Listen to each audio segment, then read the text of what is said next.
아멘. 그래서 역사적으로도 증거가 됩니다. 로마의 역사에 나와 있습니다.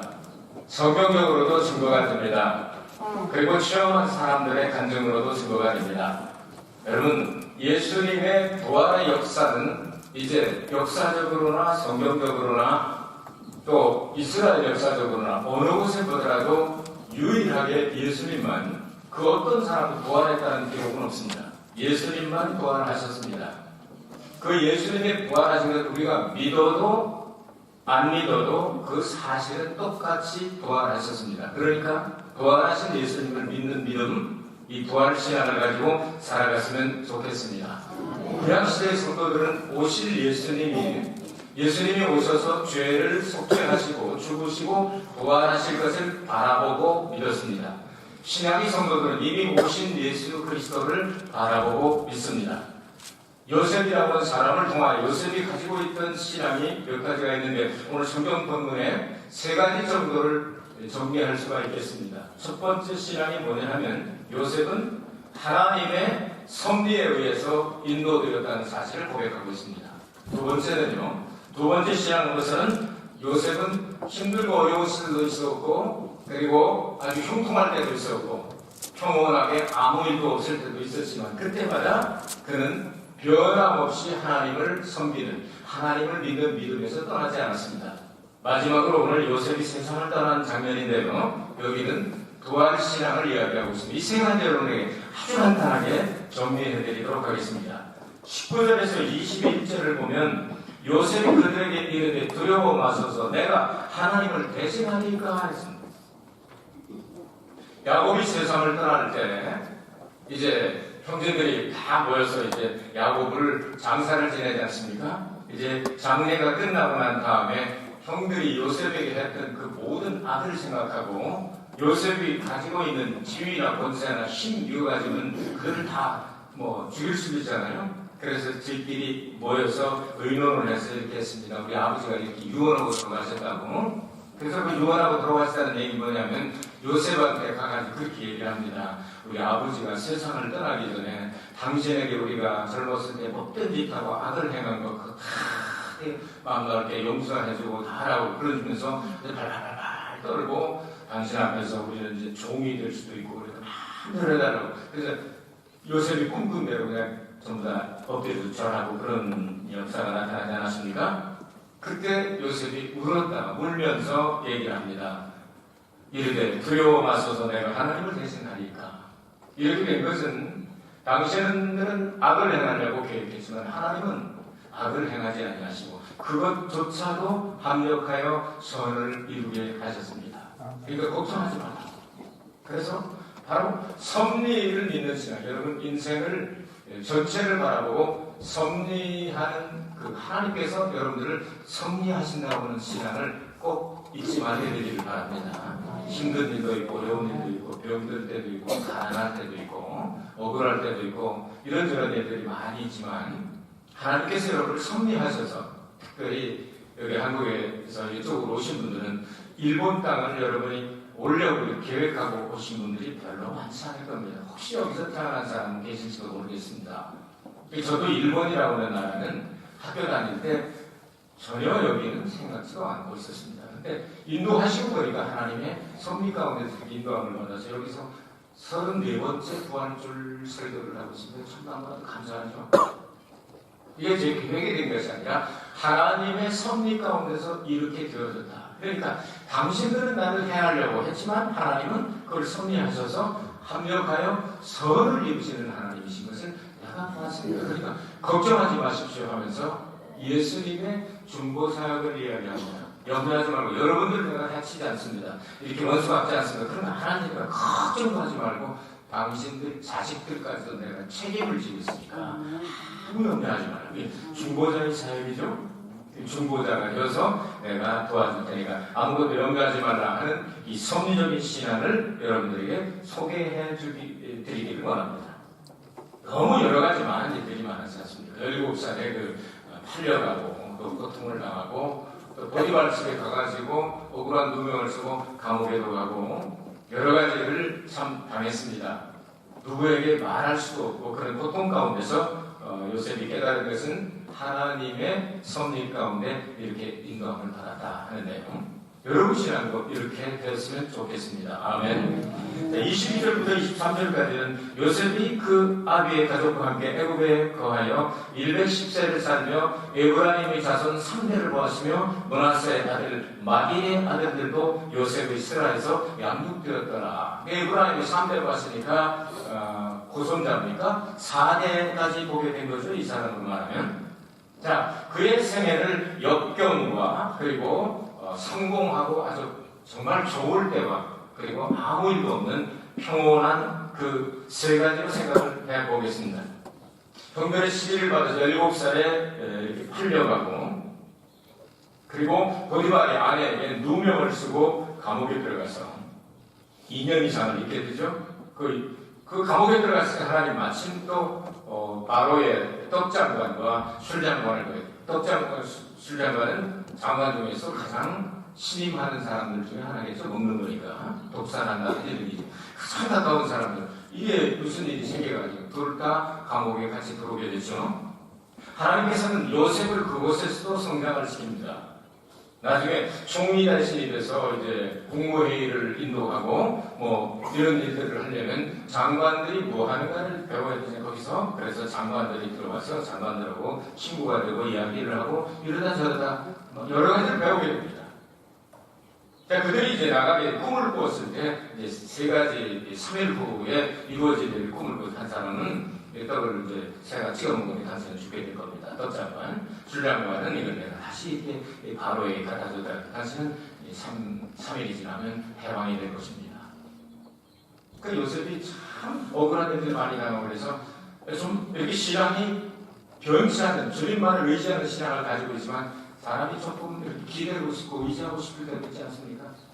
여러분 어떻습니까? 정말 하나님만을 의지한다 하면서 눈에 보이는 사람들 조금이라도 나를 위해서 기도해줄까 도와줄까 하고 의지하고 싶은 마음이 있잖아요. 그래서 그 나한테 얘기를 합니다. 당신은 꼭 살아가니까 나 지금 여기 돌을 바라는 일 한 사람이 아닙니다. 나를 좀 생각하면 내 마음속에 넣어두다가 해달라고 그랬습니다. 사람이 신앙생활을 하면서도요 이렇게 약합니다. 그래서 사람도 의지하고 싶고 돈도 의지하고 싶고 백도 의지하고 싶고 도와주는 다 주지 않으려고 그러고 싶은 마음이 조금은 있었는지 모르겠습니다. 하나님은 그것까지도 다 끌어버리시고 그들이 나가고 난 다음에 2년 동안 이 술장관이 복직이 됐는데도 새까맣게 잃어버리지 않습니까? 조금이라도 뭐 의지한다면 하나님은 다 털어버리고 오직 주님만 바라보려고 하시는 그 참 어떻게 보면 참 외골수 하나님. 우리도 외골수로 믿어야 외골수 하나님으로 닮아갑니다. 주님만 바라봅시다. 사람들이 도울 수도 있지만 하나님이 시켜야 없는 일이지. 그거 어떻게 그렇게 잃어버릴 수가 있습니까? 3일 만에 자기가 이 복직된 그 내용을 어떻게 잃어버릴 수가 있습니까? 근데 2년 동안을 확 잃어버리지 않습니까? 그리고 바로가 꿈을 꾸지 않습니까? 소꿈 꾸고 이삭꿈 꾸고 이러고 나서 이제 이 꿈 해몽하는 사람 찾다 보니까 아우 이 등신 같은 놈, 이 허물을 기억하지 마옵소서. 내가 사실은 이렇게 두명 속에서 감옥에 들어가서 이 친구가 있는데 이한 사람이 있습니다. 그거 데려와라. 그거 해석하자마자 그냥 바로 총리 대신 그 임명을 하지 않습니까? 자, 이렇게 힘들고 어려울 때 역경 가운데 있을 때도 실망하지 않고 사람들이 다 속이고 괴롭히고 팔아먹고 시기하고 질투하고 죽이려고 하고 그리고 또 믿었던 사람들은 다 잊어버리고 아무도 도와줄 사람이 없다고 할 때 역경 가운데서도 요셉은 특별히 신앙이 변질되지 않았습니다. 이제 형통에서 막 높은 자리까지 올라갔습니다.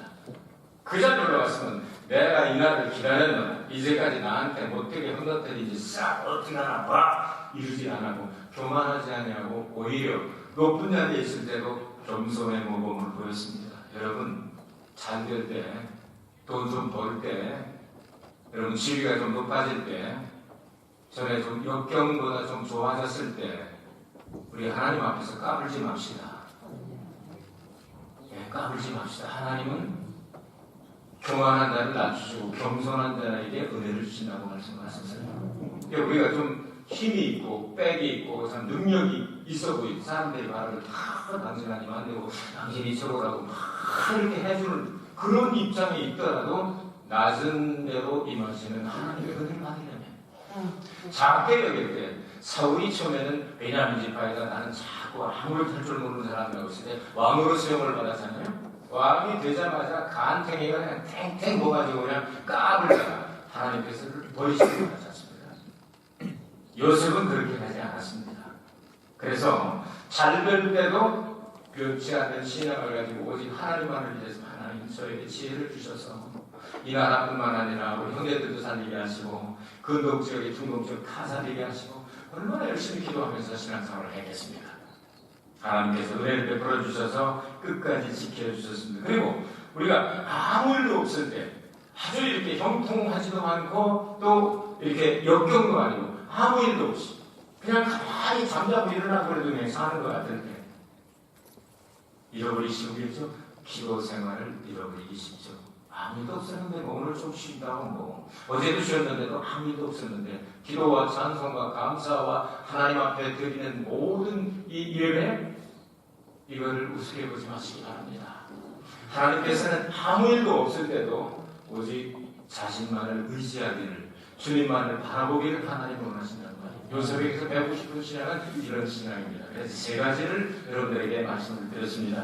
아무 일 없을 때나 역경 가운데나 아니면 순탄할 때 잘 될 때도 하나님만을 의지하였습니다. 이제 오늘 마지막으로 24절부터 26절까지 부활신앙에 대해서 조금 생각을 해보도록 하겠습니다. 자, 요셉이 110세가 되어서 세상을 떠나게 되었습니다. 야곱이 147세에 세상을 떠날 때 하던 말을 그대로 합니다. 나는 주구나 하나님이. 나는 주구나 하나님이. 모든 인간은 이 세상을 육체적으로는 떠나야 합니다. 그러나 하나님은 영원 불변하시며 하나님은 변치하지 하시고 하나님의 일을 계속 하시게 됩니다. 그래서 나는 주구나 하나님이 이 일을 하실 것이다. 그 일이 뭐냐? 계약신앙입니다. 아브라함과 이삭과 야곱에게 하셨던 그 말씀을 반드시 이루어주고 가나안 땅을 너희들에게 선물을 줄 것이다. 하나님은 최초로 아담과 하와와 계약을 맺으십니다. 그리고 노아와 계약을 맺으시고 아브라함과 계약을 맺으십니다.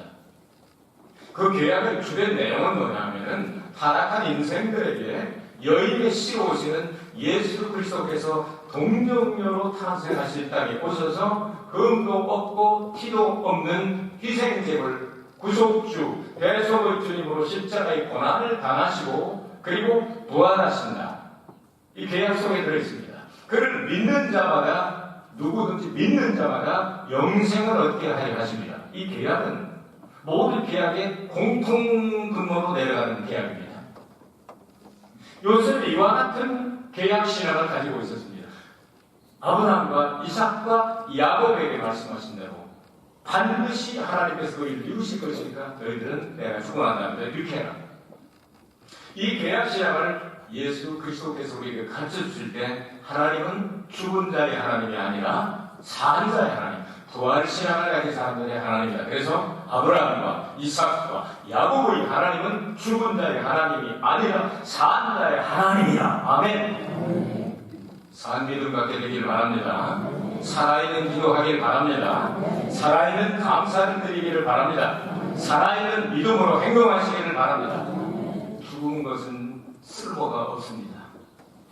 예수님이 부활하신 것은 우리는 그 계약신앙 가운데 부활신앙을 철저히 가져서 예수 그리스도께서 부활하신 것처럼 나도 부활한다. 이 부활신앙으로 여기 마지막 결론을 맺고 창세기가 끝나고 있지 않습니까? 그래서 그는 맹세를 시킵니다.